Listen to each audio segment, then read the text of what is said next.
Thank you. That's actually something very interesting too. Yeah. Well, yeah, like they don't see it until they see it, and then they see the end result, and they think that it magically happens, and it doesn't. Yeah. It does not magically happen. So we're here today on the line with Ford Berg of Berg Construction. And you are the CEO of Berg Construction, is that correct? I think that's the last time I signed my name. That's what it said behind it. Yeah. All right. So welcome to the line, Ford. Thank you, sir. Thank you for having me. Yeah, I really appreciate you taking the time to do this. We're in their office, which is an old barn that they have updated, and as you can see from the footage here, it's beautiful. It is really nice. So It's a little classier than maybe, but this was actually this wall behind us was actually in here, and we just figured to try to reuse it to try and create that existing vibe to the place. that's really cool. Yeah. I love things that have a little bit of character and a little bit of history, a little bit of story. Yes. Yeah, yeah. I have a leather bag that I carry, and it gets scuffed and scratched, and I just love. I believe scars tell a story, and which is nice because I have a few of those myself.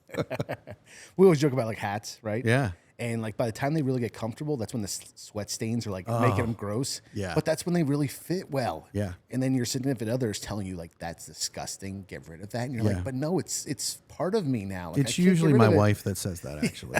So It just disappears usually for me. It just vanishes because she knows I'm not going to get rid of it myself. I had that with T-shirts when I was younger. I have T-shirts that I just love from age old, and twofold. One, she gets rid of them, and two, I've grown to the place that I can't wear the T-shirt that I had when I was 18 anymore. Well, I keep them envisioning someday I will get back into them. And it's a, You said dream. earlier that you were an internal optimist. yeah, so. exactly. Our vision is to lift the view of the skilled trades. And so you're operating a company here in Morgantown, Pennsylvania. Yep. And you guys are in the heavy civil, and it sounds like you have your hands in a little bit of everything. Gotta keep it interesting. Yeah, for sure. So tell us a little bit about, if someone has never met Ford before, what's a little bit of your story? How did you get started? All right. Well, I'm gonna go back just because it makes it. We always joke about the elevator speech. You got to do it in like 2 minutes. I'll try and do that. But I'll give you 5. oh man, I don't know if I don't have enough words for that. But first time I was on a job site, I was 2 weeks old. My parents had this little company. We did firewood and logging and land clearing. Grew up doing that. Was homeschooled because I did schoolwork from 6 to 8 in the morning, and then I went out to work with the family. And then during college or an end of high school, did a bunch of co-ops and different things like that with different people in the area, different businesses.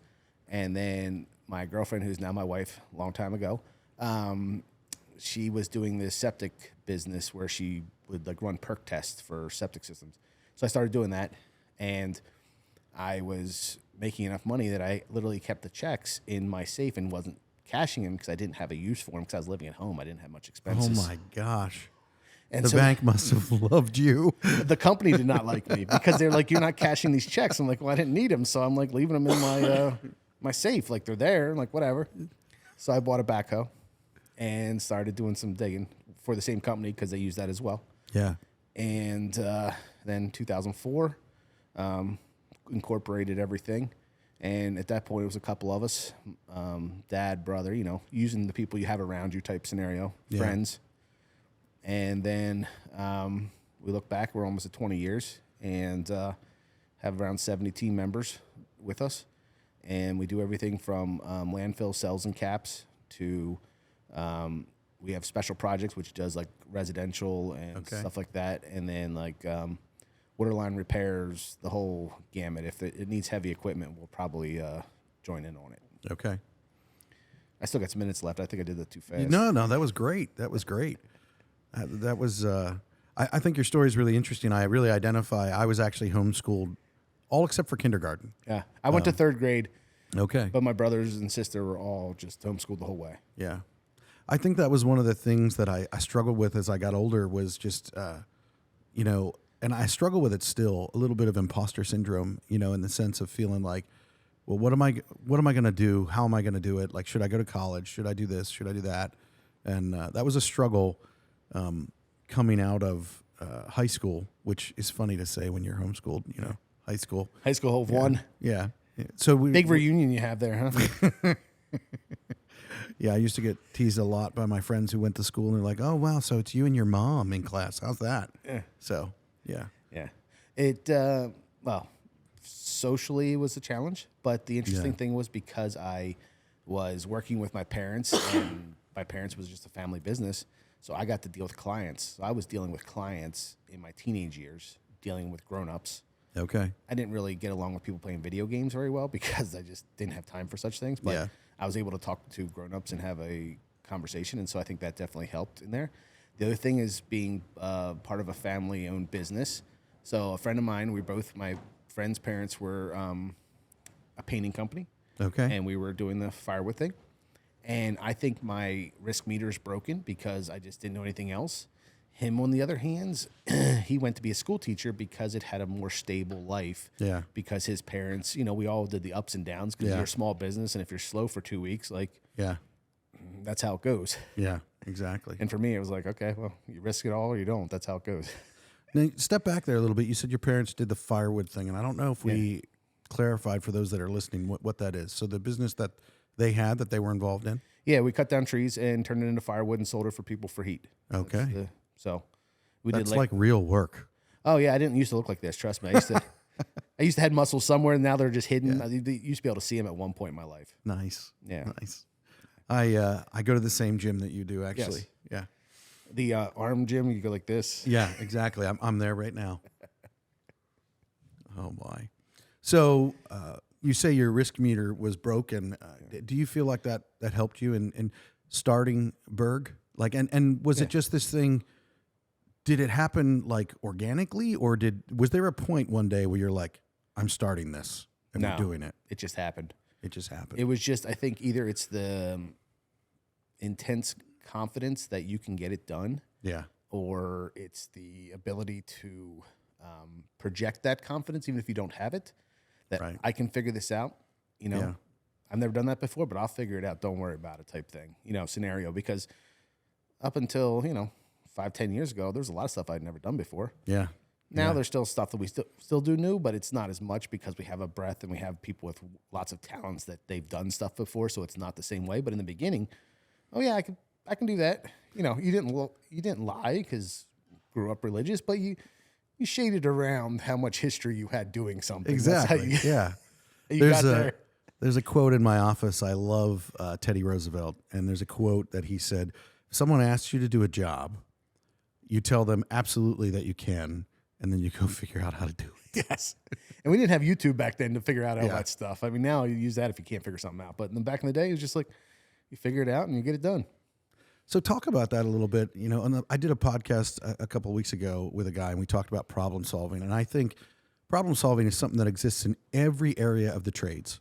Whether you're in heavy civil, whether you're an electrician, whether you're a plumber, whether you're a steel fab worker, whatever it is, tradesmen are hired and tradeswomen are hired to solve problems. That's literally what we do. So talk about that process. Like, how does Ford do that? Well, I tell my guys that, like, when something happens, I don't care what happened. I would like you to call me with 2 solutions to the problem. Because what we do, like, I'm not going to bust on electrical or framers or anything else, but when you look at a set of prints, it should have X amount of outlets. It should have X amount of You do know lights. I used to be an electrician, so don't get hurtful now. That's how I'm trying to be, like, gentle this. Yeah. But on a set of prints, you use your type of device. You're like, okay, I have 32 outlet drops. I have to this, this, and this. We're the bad guys. We're the civil guys because we don't know what's under that ground. And so we're the first guys that are going to be in there finding a problem. Yeah. Because, according to a nice drawing, everything is supposed to be perfect. Everything's supposed to balance. All Well, that and kind of stuff. as-built are always accurate. I mean, if there's as-built from 30 years ago, you know that what that line says is exactly where that is. Exactly. Just move 50 feet the other way and it might find it. Or you'll find it when you don't want to. Yes, exactly. We find a lot of things the wrong way with teeth from a bucket. You always find things. If you don't know where it is, just put a bucket in the ground. You'll find it. Oh, yeah. Yeah. That sounds like great for insurance. Oh yeah, a lot of self-insured situations of that nature. But no, it's actually fun because what we do now, the fun ones are the snow plowing, which our guys love some days. The sinkholes, the water main breaks, because you're there, you're making the call as it happens, and you're trying to find a solution. Yeah, that's the fun stuff. doing the same thing, maybe it's the ADD kicking in or something, but just doing the same thing on repeat doesn't really get my irons started. It's just like, whatever. Doing this. It's like, how are we going to figure out this problem? What are we going to think through? We're moving dirt. It doesn't sound, but we have 2 geologists. We have people that have lots of education. We have engineers, all that kind of stuff involved. But sometimes you just got to go out there and put your boots on the ground and go, okay, let's try this. Doesn't work. Don't do it too long, and let's try something else. And maybe by the 4th or 5th or 16th solution, you figured out a way to get past the problem. Yeah. So how do you teach that to your team? Like, how do you teach that to new guys that are coming in? Like, you talk about that's what you're doing now. Right. But so you're the guy that knows that you have guys that haven't done this before. So maybe when they're saying, yeah, I can do that job, when they're quoting Teddy Roosevelt, how do you help them learn how to do that? So it's really funny. We have this thing where when people come in and they have a resume or they have something and they say they can do X, Y, and Z. So everybody's trying to put their best foot forward. You can't hold it against them. But our COO one time said to a guy, he said, listen, I'll pay you what you think you deserve based on this. But you're going to go on a job for a week, and if you can't do it, I'm firing you. The guy goes, okay. Guy walks out to his car, comes back in. He said, I'll take $2 less. So he knew he wasn't quite as experienced. That's a good things. line. Yeah. It sounds like you have a pretty smart COO. Yes. And, doing it enough times, you realize what is and what isn't type scenario. Yeah. A lot of times when someone's speaking to you, you're reading between the lines. Like I always say, if someone comes to me to be hired and they're like complaining about their past boss, in 6 weeks they're going to be complaining about you. So they're really not a good fit for the culture. Boy, that's the truth. When I was a kid, my mother used to say to me, I remember I came home from hanging out with some guys and I started talking about them and just having things not nice to say. And I was sharing them. And she said to me, she goes, you can be sure that if you're talking about them, they're talking about you. And it really helped me to learn that I really got to watch what I say. And, basically what I'm talking about is gossip. That's a thing that I just feel like it's a death to relationships, and really gossip is, I heard it once put this way. It's when you're talking about something that you aren't part of the solution and you have no business talking about it, then you're probably gossiping about it. Right. Where if you're a part of the solution and you're talking with someone trying to figure it out, well, then that's different than if you're just talking about other people behind their back. It's constructive. Yeah, It's exactly. a big difference. There is a huge difference. Yeah. One, its purpose is to tear down and tear apart, Right. and the other's purpose is to build up and build in. And there's ways to communicate a challenge to somebody, to explain it to them without, getting into that. Yeah. Sometimes, hey, we're all human, and sometimes we get carried away. Something might get our ire up a little too much, and we might say some things. But generally, trying to stay away from that as much as possible. Yeah. Well, I think one of the big things that I've learned over the past 20 years of being in business is the importance of, I'm a reactive person. So something happens and it's like, so I've had to teach myself to wait 48. And so I do this thing where it's a crisis at work, or it's a situation, or it's an employee or a client. Clients actually never do anything that annoys me ever. So They're always right, 100% of the time. Always right, especially when your checks are on time. You get checks on time? No, I'm just dreaming. I'm hopeful. Mine are always in the mail. It's amazing how long that mail takes. I think it's beyond the Pony Express. It might still be on the hand delivery sometimes. Oh my gosh, that's a whole nother podcast, cash flow and construction. But the thing is that I've learned that I need to wait like 2 days because sometimes the problem works itself out, or I'm at a better place mentally, physically, spiritually in how to react to the problem. And I've had time for other people either to input or process it, as opposed to any time that I react instantly, it's not as effective. And matter of fact, I usually have to go back and be like, hey, I'm sorry, You have to react twice. Exactly. React the first time and then react to what you reacted to. And I'm really big on efficiency because I work in construction, and that's the only way I know to make money is to be quicker and faster than the other guy, because we do this thing where, you bid the job and you need to be lower than the other guy. Yes. So Always lower. yeah. Low guy always wins. Race to the bottom. Yes. I don't know. And we work ourselves out of work. Two winning mechanisms for a business. Exactly. Yeah. Exactly. So we've come to that point in the podcast here where I like to ask a question to just kind of break things up a little bit. So what is a piece of gear, it can be clothing, or tech or whatever, or a tool that Ford Berg cannot live without? And if anybody's listening, the great Christmas present idea is coming in like 3 seconds. Sunglasses. Sunglasses. You can't live without them. I don't go outside without them. So I have a question for you. Mm-hmm. How many do you have? Too many to count. That's what I thought. But I'm one of those people, like, so you see the shirt I'm wearing? Yeah. I really like it. Yeah. So I went and bought every color that they have of it. So I have like 7 of these. Because you don't want to look like you're wearing the same shirt every day. This is true. But it's the same shirt. It's just a different color. So you're like a new level of minimalist. Yes. Like you have the same, I think of when I was a kid, I used to watch this show Matlock, and he would open up the closet and he had all the same suits for the entire week. So that's you, but you've taken it a step further and you've bought different colors. Right. Like the sunglasses I have off camera here, I think I have about 4 pair of them, because if I lose one or one gets scratched, I already have them, because companies are constantly, oh, thank you. And they have to go like, block the hat out type thing. But I have 4 pair because if one gets scratched, I lose one, something happens, and then the brand might change the style, and I really like this particular style. So I have multiples backups just in case something happens to them. Smart. Efficient. I like that. Yes. I like that. So sunglasses he cannot live without. No. So we need to get some branded the line sunglasses to send him. Yes. Yeah. Nice on the side there, nice little thing. Very nice. Very nice. Yes. That'd be perfect. Yes. So I researched your company a little bit, and one of the things that I find interesting about Berg is your use of media and technology. And honestly, you're one of the first companies that when I was online years ago and I saw some of your stuff, I was like, because I'm big on the way that you present things, and I don't want to say this in like a bad way, but image matters. Like, it shouldn't be your end all and everything focus, but yet, when you drive onto the site with a nice piece of equipment or a nice truck, and you've put some thought into the way that you communicate your logo and what you do, I think that communicates something to people that they want to work with you.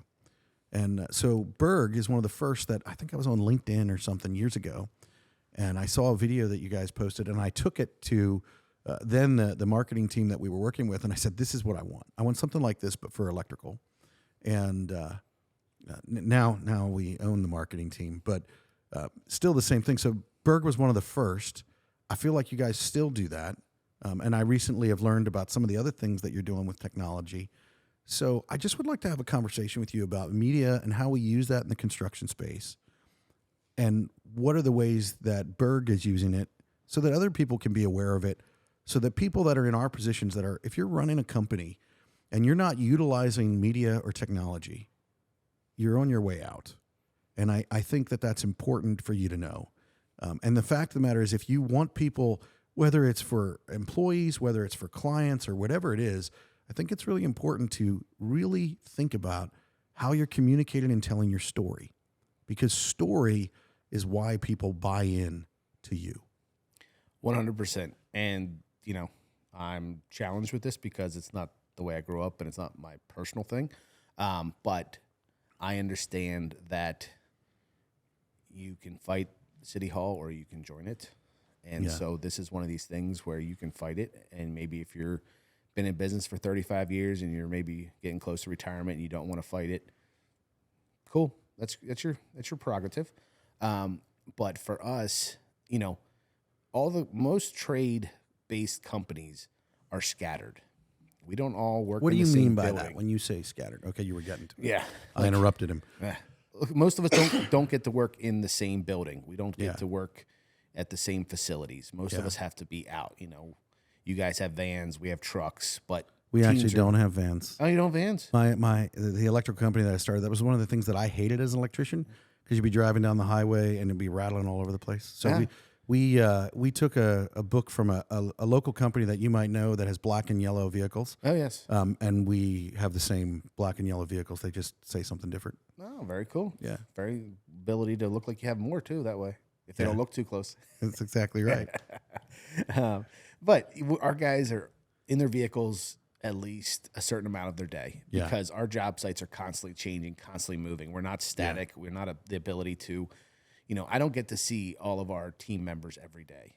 I make an effort every day to go through the people that are in our office, say hello, say hi, that kind of stuff. But I don't get to see everyone. I can't be everywhere at all times. And so media is one of those ways that is very cost-effective way to communicate with your team and with the people in your industry. We have chosen not to make it extensively a sales pitch because we all know there's people on social media that are like doing that, and that's their game. God bless them. Just not my style. But for us, it's more of an internal communication to our team members, to our potential team members, their spouses, their families. They get to see what their dad does or mom does all day because they're seeing a picture with them in it doing something. Because you get home at the end of the day, you worked a long day. You're not really going to probably describe to your family what you did that day because they might not understand it or care. Yeah. But if they can see it, that's a different setup. Yeah. So we don't have any right here around, but also at the end of each year, we put together a book of all the pictures, some of the pictures, and give it out to everybody as an ability to have, their kids. And it's also for us, we can't lie, the young kid seeing it maybe wants to do it. We all joke about how a kid at under 6 years old, you see them playing, they're probably doing something trade related, in a sandbox or whatever it is. And then as life goes on, it kind of migrates out of what their goal and their pathway is. But if that picture maybe is the thing that they see and they're like, I want to do that someday. And maybe it sticks with them and maybe someday they'll be coming through the door with the one to come work with us. Yeah. I think that for us, when we started, honestly, one of my biggest business philosophies is find someone who's doing it really well and copy them. And so, one of the things that I saw with when I first came across you guys, it's like, wow, they're really taking the time to communicate that. And I had no idea what kind of investment that was to have photographers go out to the job site and take photos. It is not cheap. But I would say to you that the thing that I learned from that was what you just talked about in our team being proud of what they do. Yeah. Like, it's not even about, like, it attracts other people and it brings people in, which helps with the manpower issue that we have. But what you just talked about, I saw people being more proud of their work, more proud of their job, and it's like, I'm married now. It'll be 20 years this year that I've been married. Thank you. And my wife only recently, since we started promoting things through media, is like, oh, that's what you do. And it's like, and you're talking about it. That's the importance of it with young children, and even my kids. That they actually listen to these podcasts. My son came to me the other day, and it was really cool because a few years ago I talked to him. I'm like, "What do you want to be when you grow up?" And he said, "I want to be a police officer. I want to be a soldier. I want to be." And he went through all these, like, what I would call really cool things. And this is, but working with Dad wasn't on that list. Working with Dad was not on that list, but he didn't know what Dad did. He didn't know what Dad did, and I was so excited. He came to me. I asked him probably about 8 months ago. And I said, hey, so what are you thinking you want to do when you grow up? Because now he's getting closer to it. And he looked at me and he said, and this was interesting because he's watching the things that we post. He's listening to the things that we say. And I also am saying it at home now because I've been kind of motivated to encourage people to what I say is step up to the line. And that is talking about the trades and lifting the view of the skilled trades. And my son said to me, Dad, I think I want to learn a trade before I do anything else. I want to learn a trade. And I was like, so do you want to become an electrician? I was all excited. And he's like, no. He's like, maybe a welder or an excavator. And I was like, oh, geez, come on. But all that to say, that's what it does when you communicate the story of what you do. And what we do in the trades is actually a big deal. It's huge. People don't understand it. Things just happen. Yeah. We were talking about the other day, and, we're driving down the turnpike right now, and the turnpike's all jacked up because they're doing construction. And to a lot of people, construction is an inconvenience to them. That's all it is, right? Yeah. It made them late for a meeting. It made them late to go to dinner, whatever the scenario is. That's really what they see of it. They see 10 guys standing around staring at a hole. Yeah. At least in the excavation world, right? Yeah. And and they're blocking up a lane. They're not doing anything. Come on now. Like that's literally what they're not grasping that there's a break in the pipe. There's who knows what the scenario is or why they're doing that. But that is the glimpse that they're getting, that microcosm for that minute. That's they go past it. That's all they're seeing. Yeah. Yeah. And so they don't understand the roads, the houses, everything around them is built. Yeah. In some way, shape, or form. Yeah. By some trade. Yeah. And the other thing that it is like it's common sense, and it is a great, like for your son, it's a baseline. He could go do something else later. Exactly. But he always has that like just understanding of how things work. That's what it really boils down to. And whether he becomes a welder and realizes that you use the right type of welder and the right type of metal, and it builds something. Yeah. He might never use it again. Might have one in his garage someday, and he like messes around with an old car. Yeah. But he knows the basics of how that thing actually happens. I think that's the biggest thing about it. When I was younger, my father encouraged me to learn a trade first. And it's like those basics. I actually don't. We talked about this a little bit earlier, and I'm going to reveal something about you and I.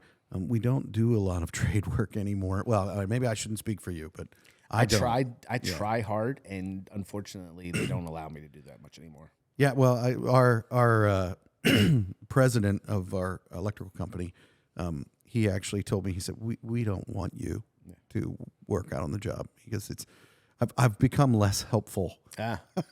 Well, I become a productivity issue. Yeah, me too. That's exactly so what I try and go now, if I can, before they start in the morning, at lunch break, or at the end of the day. Yeah. Because if I go out in the middle of the day, I can grind stuff to a halt that is already flowing, and it's that there's a professional out there running that job site. Let him do his thing. If there's an issue, call me, but I don't need to be stopping by. So, trying to be there in the morning. The other thing it does too for young people is it understands the schedule of life. Yeah. Okay, you have to wake up in the morning. You have to put your pants on, your shoes on, go do something, Yeah. and then come home. Yeah, exactly. You and I probably are similar age, so you might remember there's a movie by Steven Seagal called Under Siege. And one of my favorite lines in that movie was, "Time is money on this job. Time is money on this job." And so that is often quoted to me, like when I'm out there, it's like, "Hey, boss, time is money on this job. Let's not hold us up." And you're like, those three guys over there on their phones, is that time money too? Or? That's one of those things where I wait 48 before I go fire someone. No. Oh, my. So what were you saying? I was just going to say with that, it's like it's challenging, like you're saying about media, right? Yeah. It's around us so much more than it's ever been. Oh, my gosh. I literally put my phone in the truck so that I would not be distracted while we're doing a podcast here. I used to keep it in my pocket. I'm like, oh, what's that text? Oh, what's that? Oh, what's that? I will not wear a smartwatch. Yeah. Because neither will I. Right, it's just, I like traditional watches for one sense, but the second sense is my brothers have them, and like every time, it's like 98% of the stuff that comes from my phone isn't important anyways. Yeah. If there was some way to like edit it, the only 2% went to a different device, I might think about it. So I just, because I've been struggling with that, with boundaries related to my phone. Years ago I had boundaries set in place, and just recently, being involved with Blackline, we're operating in the media space a lot more.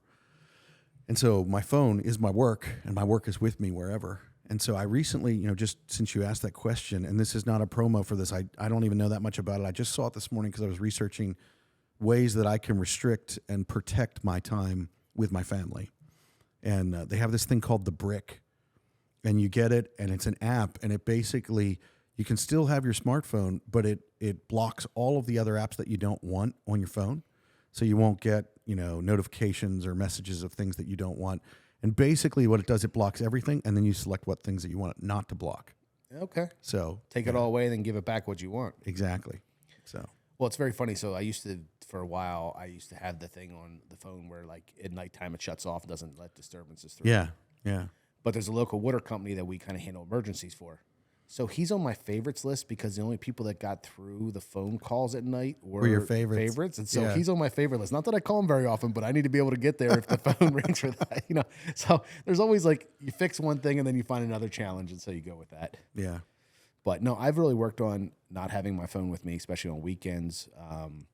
It's really funny. So for many years as we're building and doing all this stuff, my phone was glued to my ear because I actually make phone calls on my phone. It's an amazing thing. Wow. It still does that. It's amazing how That's works. unbelievable. How Yes. do you do that? Like, is Yeah. there a special feature or? Yeah, there's a little green button. You actually hit it, and things amazingly happen. But I had to leave dinners with my wife. I had to, whatever, because that's just what it was. And now the funny part is she's on her phone, and I'm aggravated because I'm like, I'm here, no phone. What are you doing? But she's dealing with some other stuff, whatever it is, and I'm just like, now I understand what she was dealing with for a long time. But at that point, when you're in the middle of it, you don't think about it. No. But now, like on the weekends, I'll check it once a day or whatever it is, just to make sure nothing. And the couple people that would need to get a hold of me, call the wife if it's really a big deal type of situation. It's kind of like my barrier line. It's like, okay, if those people have her number, that means that they probably need to get a hold of me. Well, it's funny. I have a mentor who is in his mid to late 70s, and that was advice that he gave me once. He said, turn your phone off and tell people if they really need to get a hold of you, call your wife, because they'll think twice about calling your wife. Is it really an emergency? Do I really need to call and ask about that? And I think that, media is really important and we need it. And listen, if you're not on media of any kind, you should be. That's where the eyes are. But in the same way, we need to be disciplined and set up boundaries to protect, because it is designed in a way to consume your time. And if we don't do that, my wife's going to love that I'm talking about our family stuff on the podcast. But literally just the other day, my wife said to me, she goes, I want you present. I don't want your proximity. And I didn't even realize that I was on my phone and I was doing work stuff, and then I got sucked into this, and then I got sucked into this. And an hour and a half went by. The bunny trails that happen on your phone are amazing. Oh, my goodness. Yeah. It's not just doing one thing, but then you hit something that goes over here and then over here. And then, like you said, it just goes crazy. So, on some of the stuff, I pulled it off my phone. Done. I don't have the self-control of you to fit it into boxes. I'm just like, okay, we're just going to cut this and just let it be. Because I was actually talking about this another day. Like, you see a sporting event, like I watch golf, right? Whoa. Yeah. You watch golf. I watch golf. That's like the most boring thing in the world. How do you do that? Like, it's my zen. It's my zen time. Okay. All right. You watch golf. Yeah. Okay. And you see a guy swinging, and everyone that's paid money to be at the event are staring at their phones to watch what's happening. Yeah. Now, granted, it shows with the gray hair and everything else, but I'm a little bit more mature in age than the young people, because they'd all be like, so what? But they didn't get to actually see what happened. They were making sure that their angle of their camera was right so they could post it on somewhere. Yeah. Did they actually see what happened? Did they actually hear the conversation, or were they more worried about trying to get the angle of the phone to the correct place? That's an interesting conversation that, like, I tried it one time many years ago at an Eagles Super Bowl parade. I was trying to get the angle right, and the buses were coming by with, like, the double deckers and the people on top, but there was players walking below them. I never saw them because I was trying to get the video right. And after that, I was like, I'm done with that. Like, I have two eyes and a brain. I'll record what I need to, and if it doesn't get recorded, it just isn't that important. Yeah. Yeah. I think that's really important, especially when we, for our jobs, it's like we want to capture things. Like, and Blackline is a company that we work with, and this is not an advertisement. I'm just saying, that's what they do. They go capture things. But what you're talking about there is when you need to be present in the moment and not miss the moment. And I think what we're talking about is actually nothing new. We're talking about work. Like, I knew a lot of guys who started their own businesses around the same time that I did, and they're divorced, they live alone, they're at a different place in life, and for whatever plethora of reasons. But one thing that I do know is if you're not intentional with your time and intentional with the people around you, then they're going to feel like you're not there, and they're going to feel like you don't care. And you have to be intentional to make sure that they know the value that you put upon them. Because if you value them enough to put something down and give them that eye-to-eye, contact, and that goes the same with, I'll be sitting in the office with an employee, and I'm pretty busy sometimes, and I actually put my phone in the drawer because I'll get like 3 or 4 phone calls, and it might be a client, and I can't control my mind to not go, what's the problem? Is there something broken on that job? Did something happen? And I want that employee to know while I'm talking to him that he's important. And the thing that I've realized is we're actually not as important as we think we are. We really aren't. I'm less involved in the business, and it actually operates a little better without me. Can you edit that out, please? I don't want anyone to hear that. I'm sure my team will agree with that too. When I'm not here, they can get things done. Yeah. But it also, like, what we do, as we were talking about earlier, the race to the bottom. Yeah.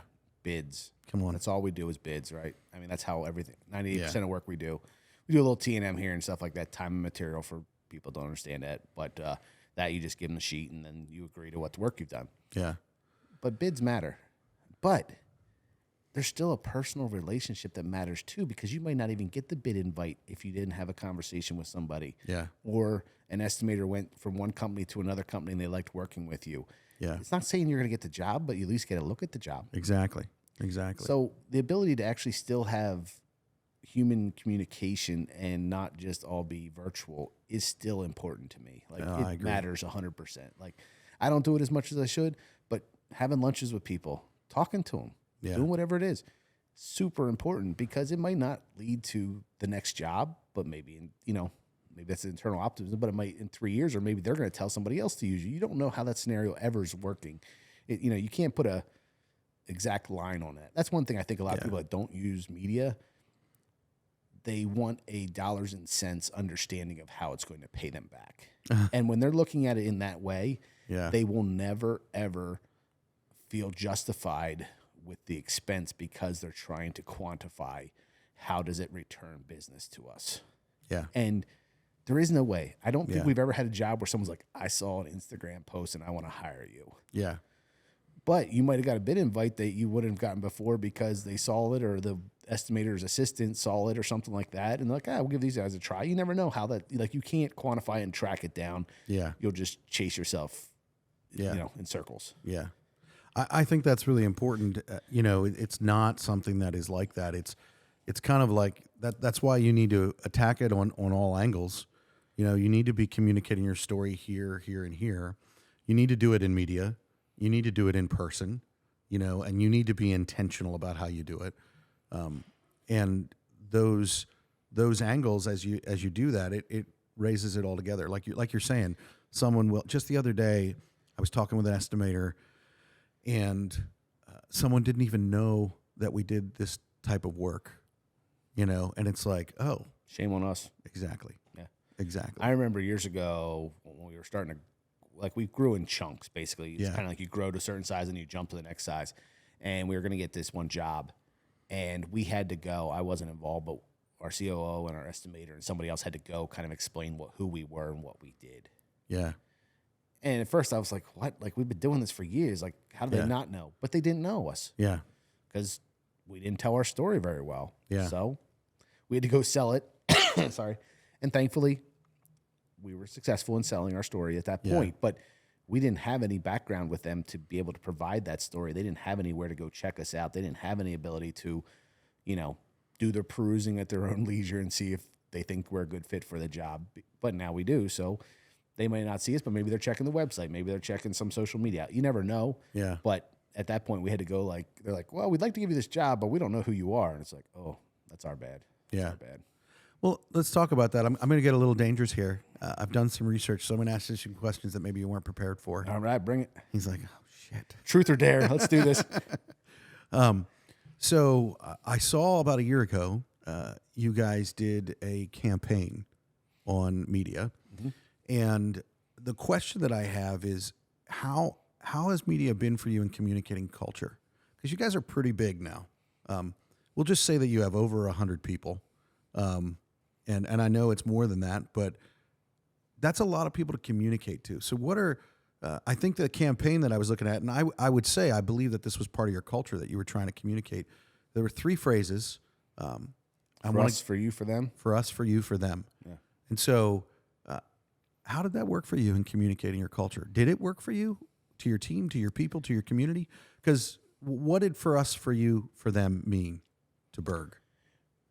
It was trying to explain the cross benefit of being part of our team.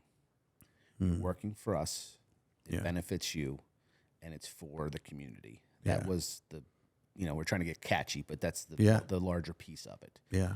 And as you were talking about earlier, we use what we consider the shotgun approach. Yeah. You have to try everything, because if you try and just do one channel, certain people aren't going to be on that channel, whether Yeah. that's an email channel, a phone channel, a Instagram channel. Everybody has a different way. I have nowadays. heard this from our creative director. Whenever he overwhelms me, he talks to me about all the different things Yes. that we need to be on. Right. And like, I try and go back sometimes. I think I should have been born in like the 40s or 50s where things were a little simpler because that's just how my brain works. But like you had the newspaper and the radio, right? Yeah. And like you had 3 channels on the TV, so you were going to see it one way or another. Exactly. Now you have so many different things. Everyone that has a special interest has all the different things. Yeah. So we have to use all those different things because you're trying to catch and capture or communicate with all those different things. Yeah. We send out text messages to the team. We have a blog on our back end of our website. We have, a podcast. We have the social media post. It's all just trying to get so that we're touching everybody in the way that they want to communicate. They want to hear it, not the way we want to get it out there. So let's just step back there. You said that you have a podcast, and I find this interesting because, in case you didn't know this, you're listening to a podcast right now, and that's not really public. It's not like the purpose of this podcast. There we go. Let's try this again. The purpose of this podcast. Remember how I told you we don't edit anything? I'm regretting that Good luck right with that. now. Good luck with that. The purpose of the line is to lift the view of the skilled trades, and it's very public, and we're investing a lot in getting it out there. But you have a podcast that is not like that. No. Tell me about that podcast and what its purpose is and its goal, and tell me how it's working. We feel well, but we feel everything we do is well until it isn't. But no, we've been doing it for over 2 years. Okay. We do it once a week. That's a lot of work. It's interesting, Yeah. but it's geared to our team. Okay. It's literally geared to our team. We knew our guys have windshield time, as we call it. They're on the Yeah. road, and it's one way that we can try and communicate with them. We find a lot of spouses listen to it because sometimes we'll get in trouble from someone that heard something that they shouldn't have or didn't know that they were going to hear it. My 3-year-old daughter listens to it because she wants to hear Daddy on the radio, whatever that means. But That's pretty cool. Yeah, but it's not to promote us to the outside world. It's for us to talk about what's upcoming, what we're doing. It's deal with our core values. It's the ability to get that out there and put more words to it because as you can see in our background, Yeah. there's 15, 20 words there, but there's a lot more meat behind those. Yeah. And you're not going to get it by a snapshot of what's on the wall here. Yeah. That's just the baseline of everything else you have to kind of explain. And so it gives us the opportunity to explain it to the team members. So I recently, not recently, actually this is not recent at all, but years ago, we investigated how to put handles on our culture. So like in building a company, I had built a culture that was important to me. And I was struggling with, as we grew, how do I hand this culture off to this group, and to this group? And it sounds a lot like what you're talking about right there is you're using this media venue to put handles on your culture and hand this over to your team and be like, this is who we are. Right. Well, as you build an organization, you used to be able to touch Yeah. so many, everybody in the beginning. When 6 or 8 people, you're talking to them daily. You're seeing them daily. You're on the sites, whatever it is. And then you get to 20 people. Yeah. And then you're hopefully what you've instilled in the next level of your team, they're repeating what you're trying to get out the culture. And then you go to 50 to 60 people and you have another layer. It keeps going down. And every time it goes down, a little bit of it gets lost. Yeah. But you're really trying to make sure the nuts and bolts are the same the whole way through. And so this is one of the avenues we're trying to make sure that it gets all the way through down to the new person that started last week. Yeah. That they're hearing the same message constantly. Do you think that it matters that, that same message is being communicated constantly over and over again? Or do you think people get it, you say it once and done and it's good? I wish. Yeah. They say, 9,000 times? Something Yeah. like that to repeat Yeah. yourself? Because you think you say it, you're done, Yeah. but that's not it. Yeah. That's the same thing with media with showing the trades off. We think we know what we're doing. We know what it is, so we think everybody does. Yeah. They don't. Yeah. And seeing one picture isn't going to be it either. They're going to have to keep seeing it and keep seeing it. And you're, from internal, you're going to look at it and like, why are we posting the same stupid thing again? Yeah. It looks like Yeah. what we posted 6 months ago. Yeah. It might be similar. It might not be, but it's because we have to keep doing it. You have to it's- keep putting it in front of people, keep getting it Right. in front of the eyes. Yeah. It's very interesting to us. We laugh about this. So we are very big here on having the same piece of equipment, but multiples of them, Yeah. because it allows people to move around and they know exactly where the controls are, stuff like that.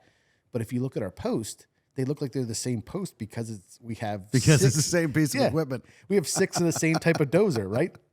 And so it might be completely different, but it looks identical because it's the same brand, the same size, all that stuff. But it's, trust me, there's more than one. Unfortunately, I have to write the checks. There's more than one of them out there, but it looks like there's just one going around in a circle. People always ask me, they're like, "Oh, I see you're all over the place." I'm like, "Yeah, we have this one truck that just drives in circles out there as media presence. So we don't really have more than one. It's just one that just goes one on loop. truck that just drives around and around. Just like paying for fuel. Just keep it driving." Oh my gosh. Oh my word.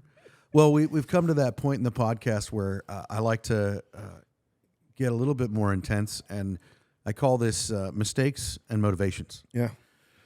And so I'd like to ask you about, I believe in construction and in the trade specifically, we don't talk about our mistakes. And we talked about this a little earlier. Some of the reason that we don't talk about our mistakes is liability, because that's a real thing. But the fact of the matter is, with our teams, we need to talk about things when they go wrong. That's the way that I've learned. I would assume that you've learned from your mistakes. So Expensively. Yeah. So what is a mistake that Ford is willing to share with us? There's so many. You mean like there's big ones like trusting the wrong people, those types of things, which are just age old. It doesn't have anything to tie to it. Right. There's buying the wrong type of equipment. Like there's big ones that aren't really interesting. But there's one where I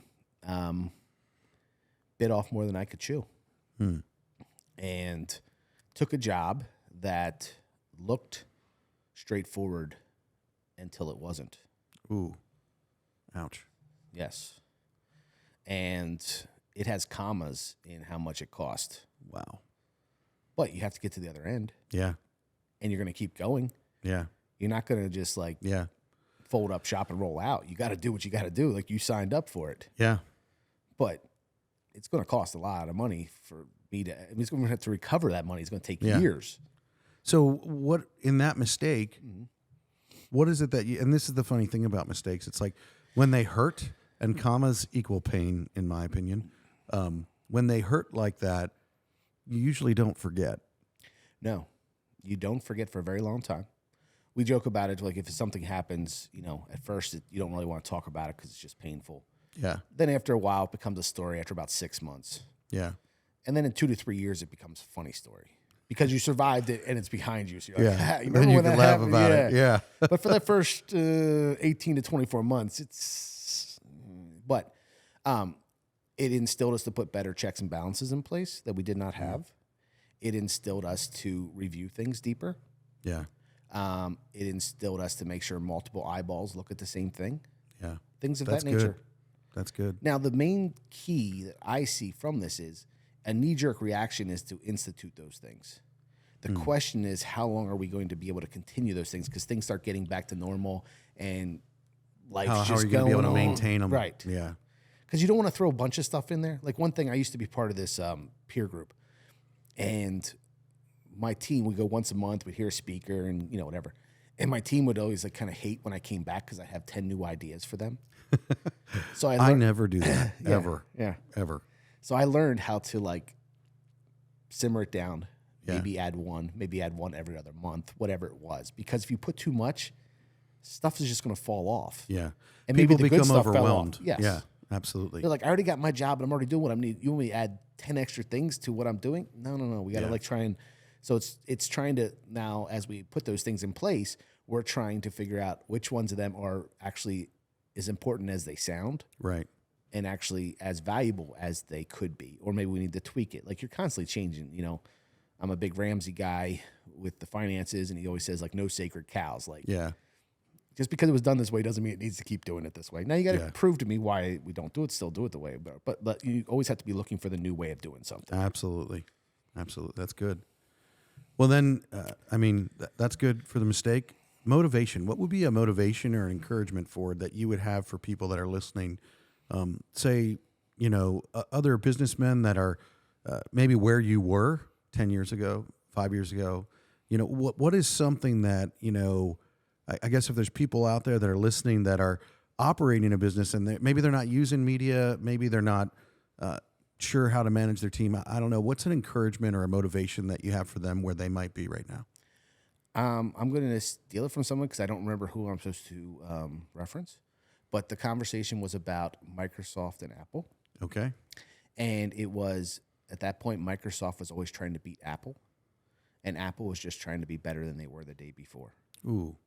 If you're, So I want to repeat that. Microsoft was just trying to beat Apple. right. And Apple was just trying to be better than they were the day before. Yes. So we've taken that a lot into our heart as just being better the day, tomorrow than we were yesterday. But part of that whole conversation is that this is not people that think this is a challenge and you're going to win or you're going to get to a certain point. Yeah. That's not a reality. You might have wins along the way, but unless you're trying to roll up and sell to a venture capital firm, it's a long slog, and all you're trying to do is still be there and just keep moving forward. Because if you're trying to we had a great year, well, guess what? January 1st comes around, that's all gone. Yeah. I've experienced that in construction. Yes. And then the tax man comes on April 15th. So that's you didn't really know about that good year was as good as it was better Exactly. than you thought it was. You're regretting the good year. Yes. Or you had a bad year and it starts over again. So it's like you hustle all year, you work towards the end of the year because you want to get your numbers in, you want to get everything to look good.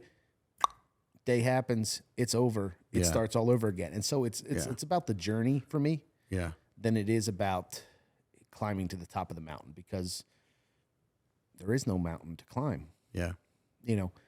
We have to compete with other people, but we're not competing to beat them. We're competing to beat them on that job. We're not trying to, we joke in this area, you can throw a rock and hit like 8 competitors from here. Yeah. All of us are like that in this Northeast. We laugh. We go somewhere else in the country and be like, there's 2 competitors. Like, oh man, that'd be fun.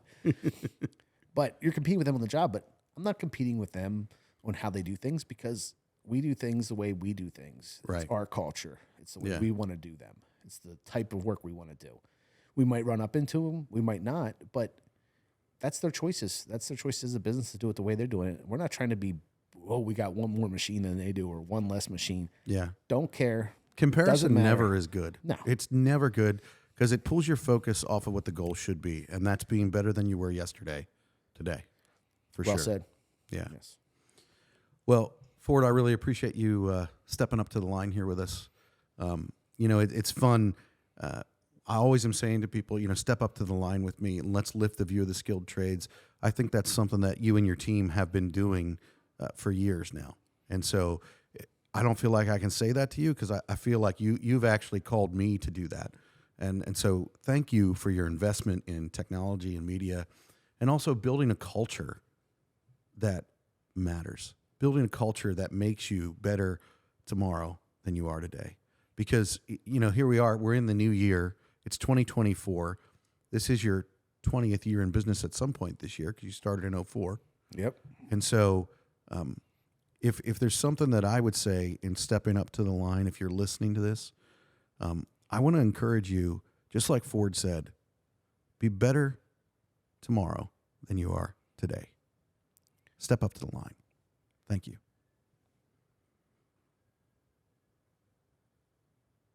We're still here. If you're listening, we're still here.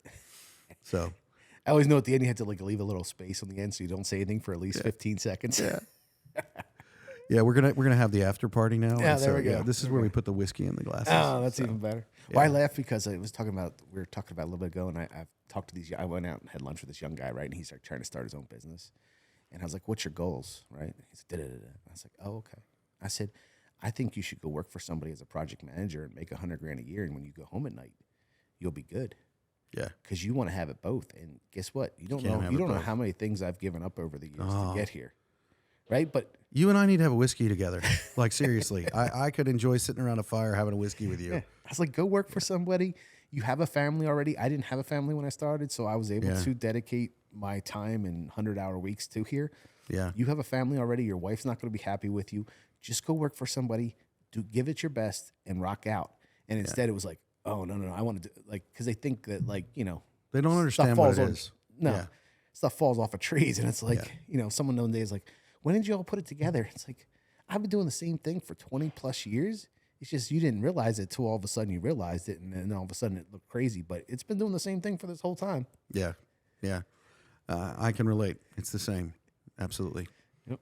So if you're not willing to lose it all, then don't go out on your own. No. You got to be willing to lose it all. And there's nothing wrong with it if you're not, but get a job working for somebody else. If that's something that you can't come to grips with, then. Hey, you know what? If it all blows up, I'll be a greeter at Walmart till I pay all the debts off. That's how the life goes. Yeah. Like, I'm comfortable with that. Yeah. Some people aren't, and that's the cool. You would be the highest paid Walmart greeter in the world if you were able to pay off the debts in your lifetime. Well, I'll pay them off till they're somebody else's problem. Put it that way. Good deal. Ford, thank you so much for taking time to talk with us today. Absolutely. Glad Really you guys could appreciate stop out and see our spot. Yeah. Yeah. I think we might try to come back someday. Yeah. So. Invitation's always available as long as I'm around. All right. All Thanks, right, I'll man. see you. He says that all the time. You signed it.